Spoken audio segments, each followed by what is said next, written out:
Day 1071 of the Ukrainian War Map, also known as the Russo-Ukrainian War. Juzzie here, and today is another update as I take a simplified and down-to-earth approach to some of the most important happenings on the ground in Ukraine. So starting off, we'll take a look at those Russian losses, as currently Russia sits on more than 834,000 military personnel losses, representing an additional 1,670 losses in the past day. Then as for hardware losses, 10 tanks, 24 APVs, and 29 artillery. And another successful strike on a Russian oil refinery, and one that has been relatively untouched, unscathed by this war. So headed straight to the map, with things not looking great for Russia's oil industry, as Ukraine's sustained drone campaign targeting Russian energy infrastructure continues relatively unopposed, with this latest incident manifesting at the Kostovo oil refinery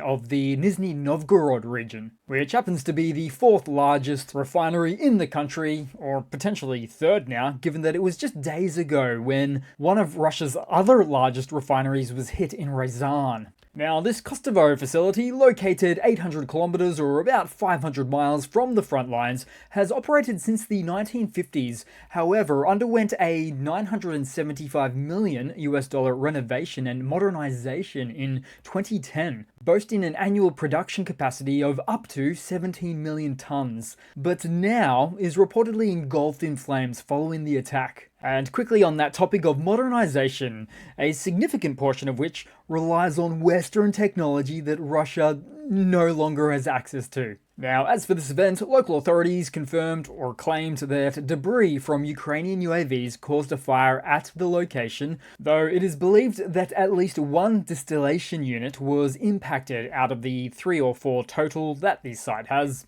And with Russia's vital oil production and refining serving as a crucial lifeline for its economy and immediate war utility, the outlook is decidedly and increasingly grim. The Kremlin, and Putin himself, must surely be receiving watered down or more cheerfully rosy reports on these types of incidents, but only due to the entire system incentivizing such reporting, with governors and military generals fearful of Putin's reaction if he perceives them as failing to mitigate the threats. It's no different with Russian state-controlled media, who often downplays or omits reports of attacks on domestic oil depots and refineries, and although some significant incidents may receive a little bit of coverage in Russian news, it does so albeit with a narrative that aligns with state interests, in a sentiment that promotes ideas of stability, control, and framing such attacks as minor disruptions rather than strategic threats. Then, looking throughout many regions of Russia today, as Ukrainian swarms of drones were seen seemingly flying completely unencumbered by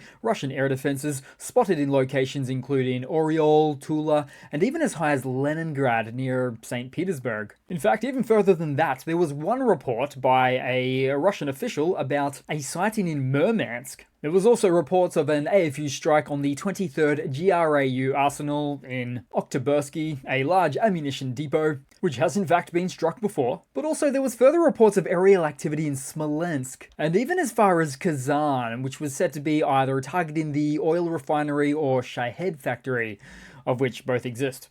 So it was a big night. Then later in the day, we saw more Russian air defenses, or should I say, some Russian air defenses engaged, this time in Rostov, but then to head far, far north. Because in a troubling incident for Russia's maritime operations, the nuclear-powered icebreaker with the unfortunate name of 50 Years of Victory collided with a cargo ship in the Kara Sea. This incident, happening earlier this week, with footage later released, tore a substantial hole in the icebreaker's bow, raising some serious safety and mechanical concerns. Russia relies heavily on these nuclear icebreakers to maintain its port accessibility, a vital lifeline for its economy. And problematically, with the recent sinking of Russia's Ursa major cargo ship off the coast of Spain late last year, which happened to be carrying important cargo for Project 10510 icebreaker under construction, this latest mishap could further delay the replacement, compounding the already precarious situation, as specialized components need to be sourced from international partners like that of Germany, Finland, South Korea, and the Netherlands, among other countries, for the building of Russia's icebreakers, which is a significant issue now given that Russia is the most sanctioned country on the planet. So it's quite the event that underscores the vast fragility of Russia's Arctic ambitions, whether it's through trade, economy, or military ambitions, where the loss of even just a few of these icebreakers, of which Russia has 25 odd in total, can lead to some major Arctic navigation repercussions for the country. Then headed further back down on the map into Ukraine, actually just for a moment we'll take a quick peek at Kursk as the Ukrainian SOF team continue wiping out Russian targets in the Kursk direction. ATV buggies, a little bit of light armor, Buhanka vans, and more Buhanka vans. Then to the main map where the Battle of Toretsk continues, as Ukrainian troops managed, with another counterattack, to recapture the mine of the northern part of the town. But then just slightly east of that location, Ukraine's Enye battalion is shown to have taken out or blown up Russian positions. So it's an active zone that Ukraine still maintains a presence at. Then headed further down the map and take for instance the Pokrovsk direction, with an enormous amount of repelled attacks against Russian forces over the past 24 hours alone.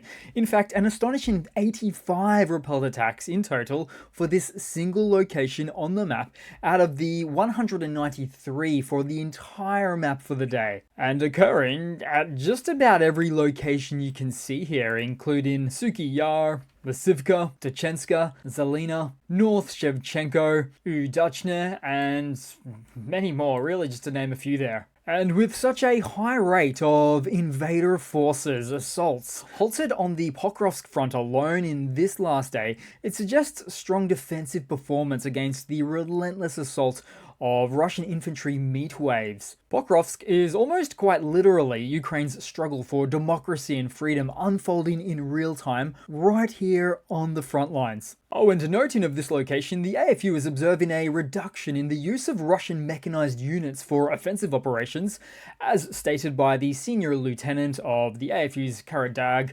brigade. He also stated that this is happening due to the quite effective and successful work of the AFU's artillery systems and strike drones, because Russian mechanized groups are being destroyed even before reaching their defensive lines, so the defensive lines of the AFU. As a result, Kremlin troops are said to be, in most cases, moving in small infantry groups. Then headed a little bit further west on the map as we saw a strike from a Ukrainian-operated 155mm guided artillery shell, the M712 Copperhead, on Russian fortifications in Holopristan. The Copperhead, of US design from over 40 years ago, is launched via traditional artillery barrels and a laser guidance system for precision, which has turned out to be a very useful platform in the age of drone warfare, using laser-mounted drones to perform the spotter work to allow the sending of the munition, the Copperheads, to their final destination.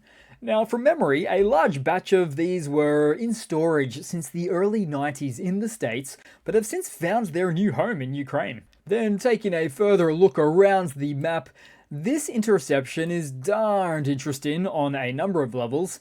It tells us of how Russian fiber optic drones, with this one seen here, as being much slower than their Ukrainian counterparts. They've been relatively easy to spot, tail, and intercept. However, one drone taking out another feels a bit like a zero-sum game, and with necessity being the mother of all invention, surely we'll see some type of fit-for-purpose Swiss Army knife or small flamethrower equipped to Ukrainian drones that will then be used to sever the connection between the Russian operator and their fiber optic line, all while allowing for the preserving of the Ukrainian quadcopter for separate combat missions. Then headed across to some news, and in a significant boost to Ukraine's air defense capabilities, the US has reportedly already transferred 90 additional Patriot air defense interceptors from storage in Israel, which firstly flew to Poland, before their final delivery to Ukraine, marking one of the most substantial single deliveries of these weapons to Ukraine since Russia's full-scale invasion. Now, as for coming from Israel, you would think that Israel would need all the air defenses they can get. But as it turned out, the Patriots have been officially decommissioned by the Israeli Air Force in April of 2023,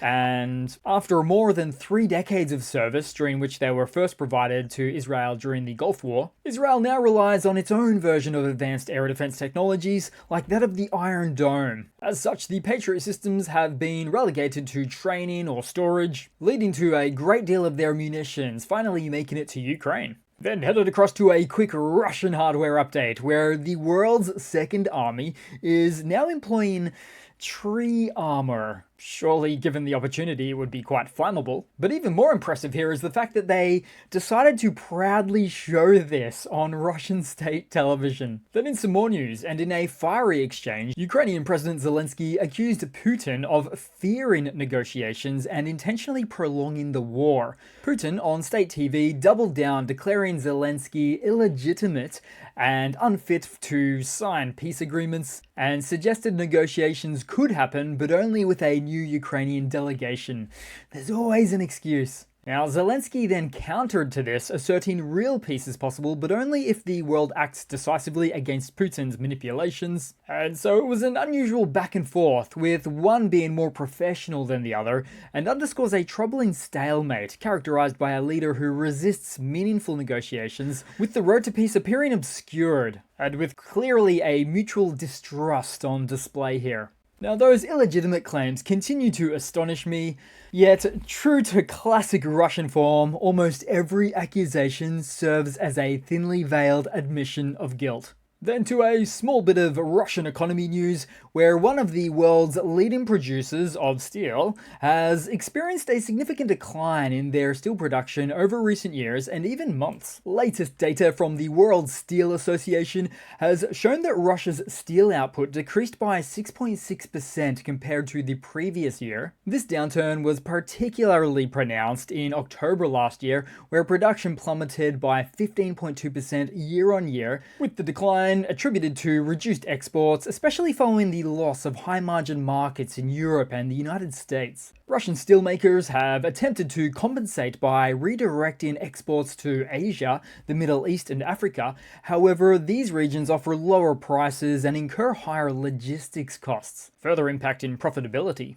So, economic events like these, statistical data, continues to reflect how no major energy or heavy industry sector inside the country remains unaffected by their foreign policy. Then headed across to a bit of a quick funny, bit of an off-brand funny to round off the video today, because luring into the deep dark corners of Russian Telegram channels, as I have been doing, you'll see quite the melting pot of whining sentiments. For instance, we see the frustration over failing air defenses. Where is the air defense, one asks, as refineries burn and infrastructure takes a hit. In this example, the conversation shifts to nuclear power plants, oil facilities, and the rising cost of lost assets for their own country. Some try to rationalize, blaming foreign influence, while others question whether retaliation is even possible. And there's really quite the acknowledgement Russia's critical sites are vulnerable, with each strike becoming harder to ignore. Meanwhile, in all of this, for these messages, they wait, hoping for a shift in political strategy. But unlike the UAV strikes on their oil refineries, changes in political strategy doesn't necessarily look like they're on the horizon. So that's it for today, guys. Thanks again for watching. Please continue to like and comment, and yeah, I do hope to see all of you guys, each and every one of you, there in the next one. Cheers!